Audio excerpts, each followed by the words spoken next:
पहले वाले वीडियो में हमने गणित कक्षा 10 के प्रश्नावली 1.1 का पहले सवाल का पहला प्रश्न हल किया था।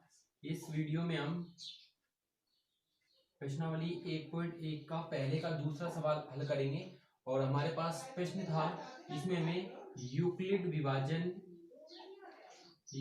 विभाजन एल्गोरिथम का प्रयोग करना था। एक बार मैं इसको फिर से बता देता हूँ, यूक्लिड विभाजन एल्गोरिथम क्या है।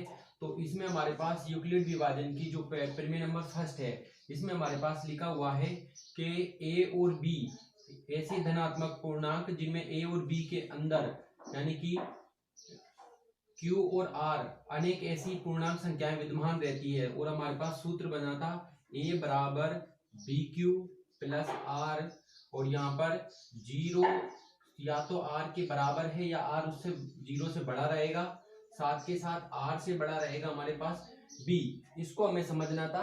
जैसे हम एचसीएफ करते हैं भाग विधि से, तो हमारे पास यदि ए की बात करें तो ए हमारे पास ये रहेगा ए, और बी भाजक रहेगा हमारे पास, और आर हमारे पास शेषफल रहेगा, और क्यू यहाँ रहेगा। जैसे यदि हम बात करें, जब भी हम किसी संख्या में भाग लगाते हैं, जैसे हमने 19 में भाग लगाया 2 का, तो हम इस संख्या को क्या लिख सकते हैं, 2 नामी 18 शेषफल रह गया 1, तो इसको हम लिख सकते हैं 19 बराबर बी। बी हमारे पास क्या है, भाजक 2 गुणा भागफल क्या क्या 9, यानी भागफल है क्यू प्लस आर यानी कि 1। ये हमारा स्टेप बनता है इस पूरे का। तो यूक्लिड विभाजन एल्गोरिथम प्रमेय से हमें जो है एचसीएफ निकालना है। तो इस तरीके से हम इसको निकालेंगे। जैसे सबसे पहला दूसरा सवाल है, एक सवाल हमारा हो चुका है 196 और 38,220। तो सबसे पहले हम इधर ए बराबर जो है सबसे पहले बड़ी संख्या को मानेंगे और बी बराबर छोटी संख्या को मानेंगे। तो सबसे पहले हम यहाँ पे लिखते हैं हल बराबर, यहाँ पे लिखेंगे हम यहाँ 38,220, यानी कि ये बड़ा है किससे, 196 से। ये कंडीशन हमारे पास है ना, 38,220 बड़ा है। तो अब भाग विधि जो हम एचसीएफ करते हैं उसमें बड़ी संख्या में हम छोटी संख्या से भाग लगाते हैं, यानी 196 से हमें भाग लगाना है। तो अब हमारे पास ए बराबर क्या हो जाएगा 38,220, और बी बराबर हो जाएगा 196, क्यू बराबर हमारा आने वाला है, और बी बराबर है या बड़ा है ना आर। इसके बाद में अब हम यहाँ पे देखें तो इसका भाग विधि निकाल लो, तो हमारे पास ए बराबर कितना है 38,220 बराबर बी बराबर क्या है हमारे पास 196 गुणा, अब हमारा क्यू बराबर आएगा। अब यदि हम देखें तो 196 का मान हम 2 बार पढ़ें तो 382 से ज्यादा हो जाएगा। एक बार देख लो, 196 गुणा 2, यदि लगाए हम 6 दूना 12, 9 दूना 18 और 1 19, और 2 एकम 2 और 1 3, 392 हो जाएगा, यानी ज्यादा हो गया। तो ये भाग जाएगा एक बार, क्या जाएगा 196 घटा लेंगे हम, तो लगभग ये बचेगा, घटा लो 12 में से 6 गया तो बचा 6, 7 रह गए यहाँ, 17 में से 9 गया तो यहाँ पे बचेगा हमारे पास 8, और इधर 186। अब अगली संख्या उतारेंगे हम, और अगली संख्या है हमारे पास 2। अब आ गया 1862, यानी 1862, 10 बार में 1960 हो जाएगा।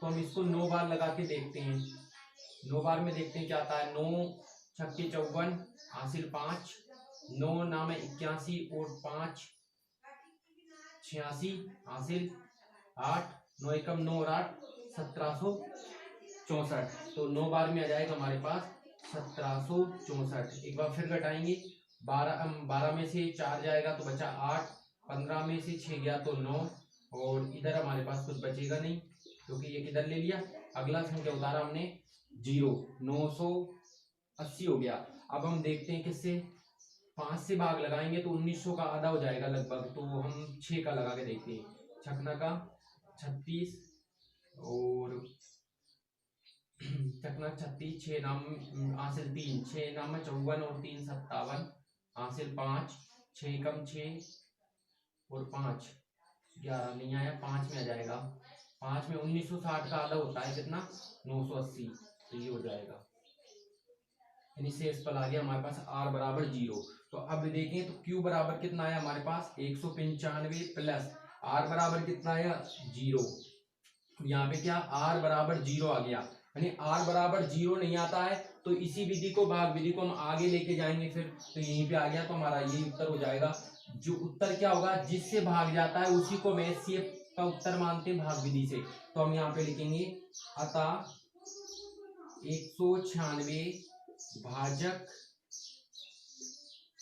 होने पर आर बराबर या शेषफल बराबर 0 प्राप्त होता है, इसलिए 38,220 और 196 का HCF 196 होगा, यानी जिस बी बराबर हमारा उत्तर होता है, तो ये इसका उत्तर हो जाएगा।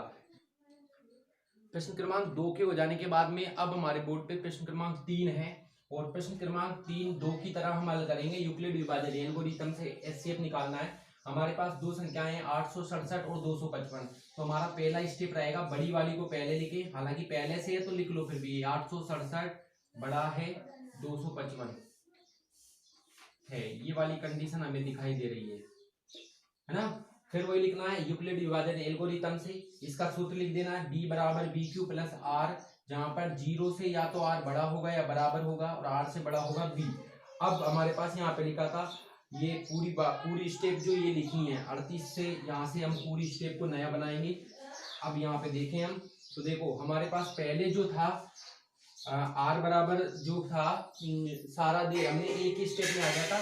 तो सबसे पहले तो 867 बड़ी संख्या में हमें छोटी संख्या से भाग लगाना है 255 से।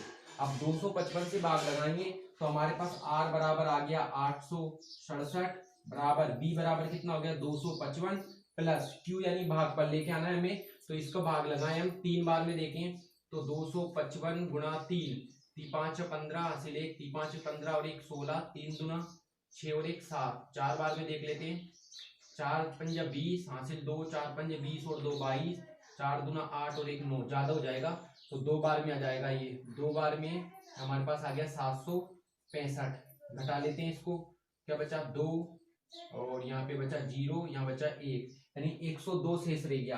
तो अब हमारे पास आर बराबर यानी क्यू बराबर तो क्या आया 2, भागफल 2, और आर यानी शेषफल क्या बचा 102। तो ये हमारी पहली स्टेप हो गई, जब तक आर बराबर 0 नहीं आता तब तक करना है हमें। तो यहाँ पे हम क्या लिखें आर बराबर 0 प्राप्त नहीं हुआ है, यानी आर बराबर 0 नहीं है, ये भी लिखना है हमें। अब हमारे पास देखें तो 102 से हमें भाग लगाना है किसमें 255 में, जो एचसीएफ की भाग विधि है। तो अब हमारे पास ए बराबर हो जाएगा 255 बराबर बी बराबर हो गया 102, ये गुणा लगाना है, गुणा भागफल लेके आना है हमें, तो 2 बार में आ जाएगा ये हमारे पास 204, तो ये बचा 51 शेषफल। तो आर यहाँ पे आ गया हमारे पास भागफल यानी क्यू आ गया 2 प्लस आर आ गया 51, और यहाँ भी हमें आर बराबर 0 प्राप्त नहीं हुआ। इसी चरण को आगे दोहराएंगे, यानी 51 से भाग लगाएंगे 102 में। अब 102 में भाग लगाएंगे तो ए बराबर हो गया 102 बराबर, यहाँ पे हम देखें बी बराबर है हमारे पास 51 गुणा, अब देख लेते हैं भागफल 2 बार में चला जाएगा 102 आ जाएगा, तो शेषफल आ गया 0। तो यहाँ पे आ गया 2 प्लस आर बराबर 0, और आर बराबर 0 जहाँ जाता है वहीं पे हमारा सवाल हल हो जाता है, और 0 किससे आया 51 से। तो अब हम यह क्या लिखेंगे अतः भाजक 51